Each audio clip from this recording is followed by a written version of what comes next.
Sandali. Approve na po yung DTI ko. Kaso nga lang, nung nagbayad ako, napunta lang sa wala. 2 beses na po ako nagbayad. Yung laman ng GCash ko naging 0 na. 130 na po yung binayaran ko. Pagdating approve, pero mamaya mag-exit po siya. Tapos after that, mag-send po sila ng reject ko na. Ang problema yung binayad ko saan na po napunta. 132 pesos. Grabe naman ng DTI. Pati dito may flood control pala dito.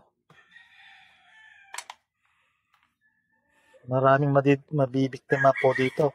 GCash po yung ginamit kong pinangbayad.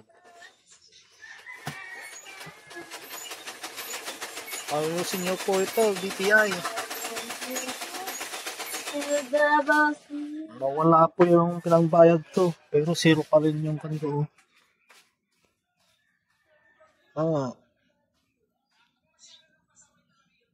Hindi po nangyari.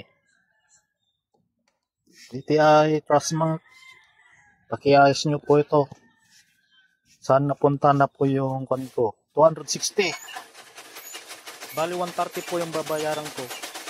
130. Trinay ko yung umpisa. Nabawasan po yung GCash ko. Accepted. Yung nagpakitang kuwan, accepted. After that, nag-error na naman. Kaso, binawasan yung GCash ko ng 130 pesos. Tapos inulit ko ulit. Ganun pa rin. Nangyari.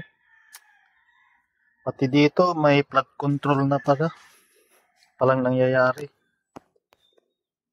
Sana pakiayos nyo po, DTI. DTI.